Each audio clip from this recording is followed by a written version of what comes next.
Hey everyone, Egman here with another video, and if you didn't know, over the weekend on Joey Palladino's channel, our Crossworlds, he got the permission from Bandai to do a preview of all of the new, redone leaders, which is super cool. And it is also great that Bandai is, reaching out to content creators. Bandai, if you want help releasing these secret rares, let me know. My contact information and my emails in the description below. So just make an email. It's fine. I'll be free for it. So. But seriously, it's really cool that this is happening, and I wanted to do, since Joey went over it and all that, instead of going over these leaders, just like all 5 of them, instead I wanted to make a deck list for each one. Today's I'm going to do the Son Goku, and then you let me know what you guys want me to see next, of what the Beerus, Hit, Metacooler, and Son Goku and Gohan. Which one you want me to make a deck of next, and that will be the next video I make. But yeah, we're going to start with the Son Goku. If you don't know what it does, so the redone leader is permanent. You can only place up to 6 energy in your energy area. Auto, choose 1 card in your hand, place it at the bottom of your deck. When this card attacks, choose 1 card in your life and place your energy in rest mode. And Awaken, when your life is at 4 or less, you may draw 1 card and flip this card over. So only 1 card, but on the Awaken side, you can only place up to 6 energy in your energy area still. And auto, when this card attacks, draw 1, and this card gets plus 5k power duration in the turn, which is nice. And at the end of your turn, choose up to 3 of your mono blue energy and switch to active mode. So that's pretty cool. It was quote unquote nerfed by having them switch to active mode. Only the mono blue energy is switched to active mode. So that's something. But I do think the ability to ramp more, on turn if you go second.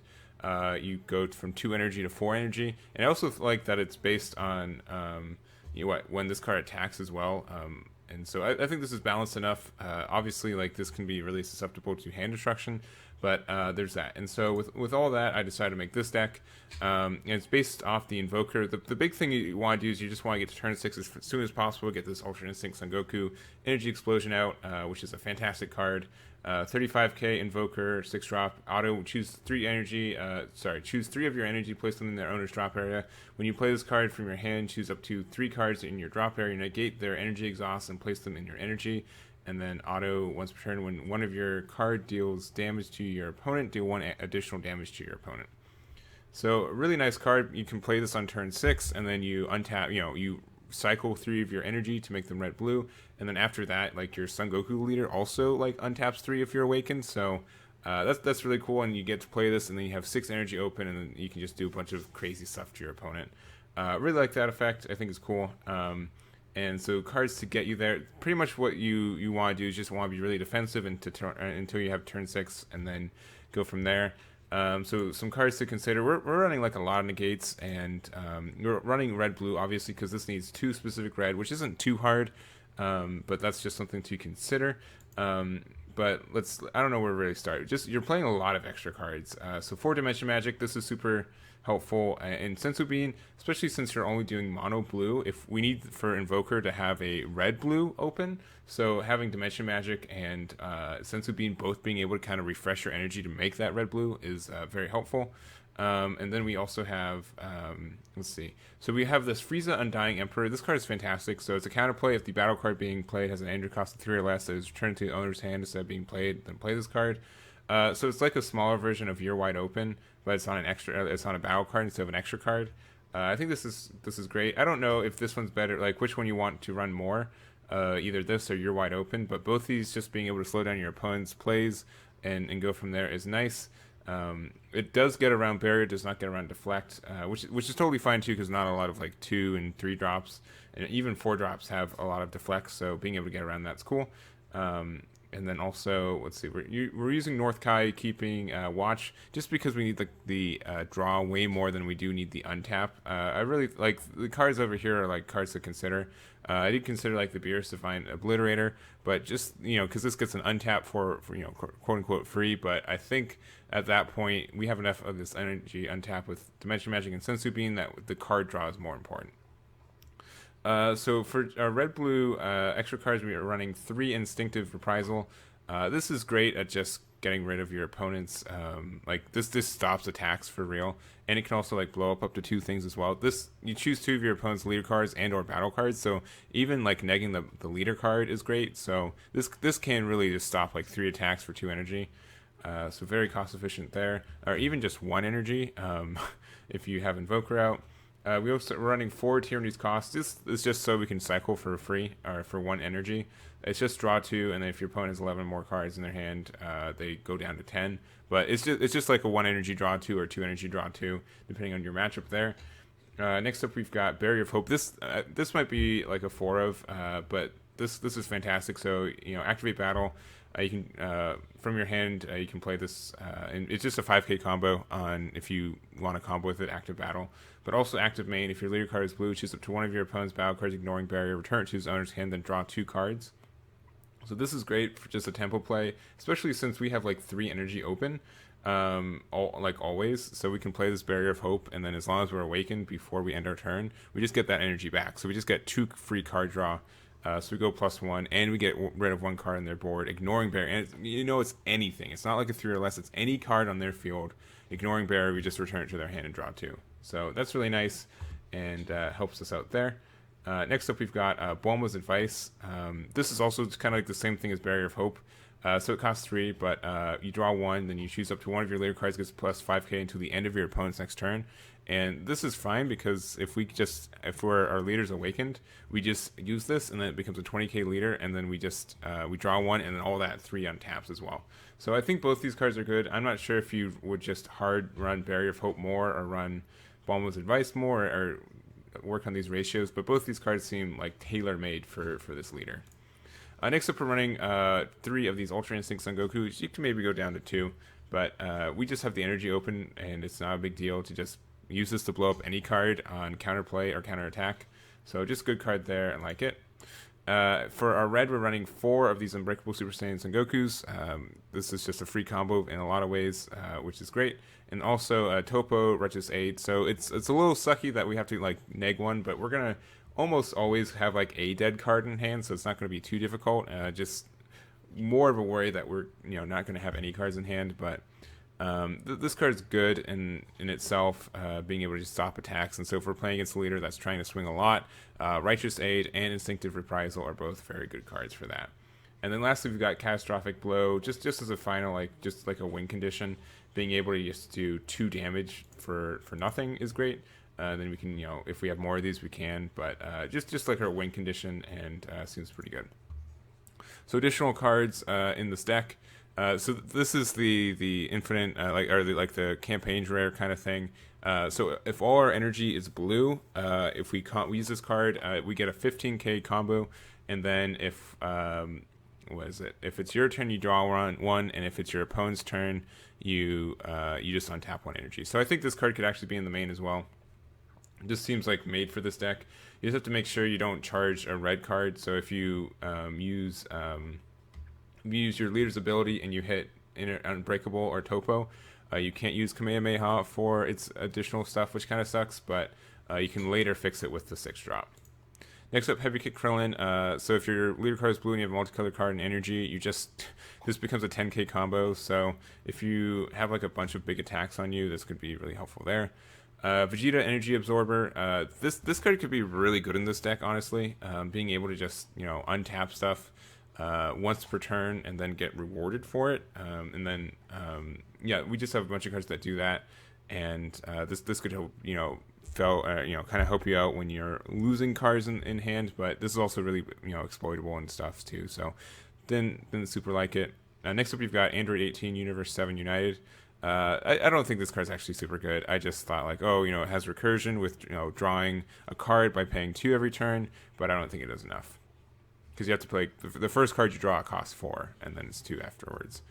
Majin Buu Innocent Trickster. So this card I could see it being nice. So if your leader card is blue and you place the card in your owner's drop area, when one of your opponent cards attack, negate the attack. But also if you have a red energy, which we will, when this card is removed from your battle area by an opponent's skill, you draw 2. So just like a really good way to use your energy proactively, and then either they blow it up and then you just get more card draw, or it's just like a permanent way to just like have like a negate up your sleeve at all times. And like it just helps you fill out your energy if you need like if you feel like you're not doing enough with it.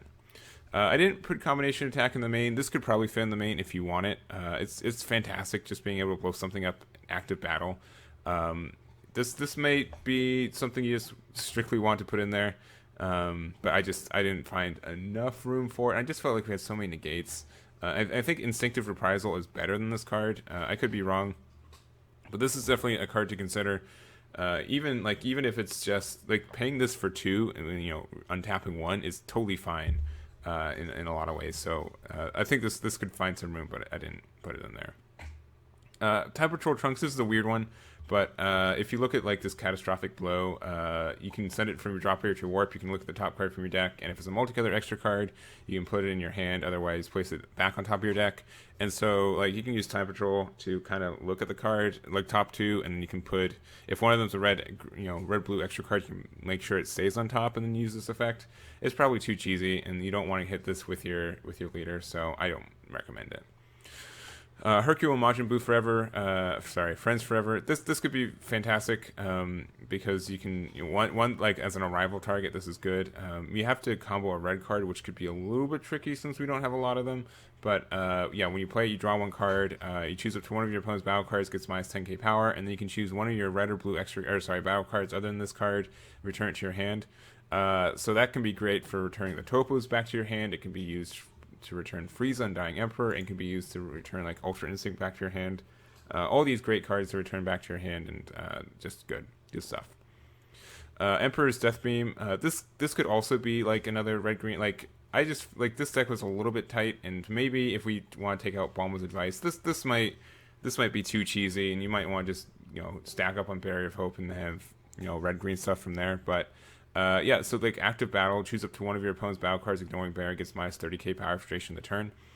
So that's good, and just being able to like active main for either 3 energy or 1 energy if it's you have Invoker up. This could just do a lot of damage and be great. I guess like so the reason I put Bulma's advice in this is because a lot of these cards are like single target destruction, or can be really good at destroying 1 card. But if your opponent's playing a deck that has like a lot of like smaller attackers that you have to like combo 5k to get out of, Bulma's advice could be really clutch on just being able to have like a bean beforehand, use all your energy, and then you untap with leader, and then yeah, you also get some free cycle with it as well. So that's just like kind of your thought process. My thought process for this. But I think this card's good, and I think Emperor's Death Beam can also be good. We also have Super Saiyan Blue Vegeta Inspire Technique. If you just want to be able to have Invoker, like I think like this deck can be fantastic by itself by having just like a bunch of Invoker cards and going from there. And if you do that, you can just use a 3-drop, and you don't need like Catastrophic Blow, because like you can get this out on like turn 2-ish, which is great, and then you can use like Dimension Magic or Sensu Bean or like the red blue Beerus to just untap your energy and then have it free for free Instinctive Reprisals, Tyranny's Cost, all that kind of stuff, just being able to get the advantage back after losing some so early.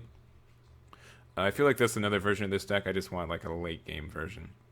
Okay, Photon Wave. So it's a 4-drop, active main, draw 1 card, then choose all of your opponent's battle cards, return them to their owner's hand. I think this is a good side card, and we're going to get to 4 energy super quick, and then drawing one's nice. So I think that's a cool option there. Already talked about Ultra Instinct. Ultimate Fusion Gogeta. This card's good for, it's just like a 5-drop way to like remove 2 cards in your opponent's side of the field and also draw 2 as well. So just really cost efficient. If you're already awakened, you can play this when you have 5 energy, which is like turn 3, or just turn 3, and then you can just plop this down, remove 2 of their cards.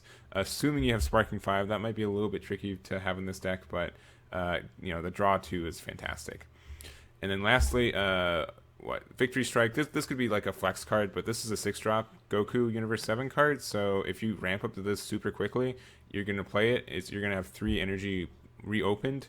They're not gonna have anything. And then if you like, if they try to play something like a Champa, the Trickster, or anything like that, you can use like a Frieza's and Dying Emperor. I mean, they do it like on the play on this guy, but being able to have like these counterplays to get around that, and then you have Victory Strike out, and then you can just go for game.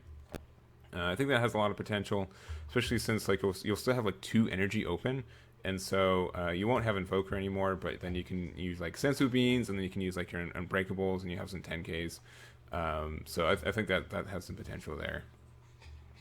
And I think and like if you have like Kamehamehas, you can just stack them on your, like if we put these Kamehamehas in the main, you can just stack them into your Victory Strike, and then you get the plus 15k, and you get to draw cards. So you can keep digging deeper. I think that's just really good. And I think that's it. So let me know what you guys think. I haven't tested this at all, but I think this has something, some potential for being a really good Invoker deck. And yeah, that's going to be it. So thank you guys so much for watching. Let me know what you guys think, and I'll catch you all next time.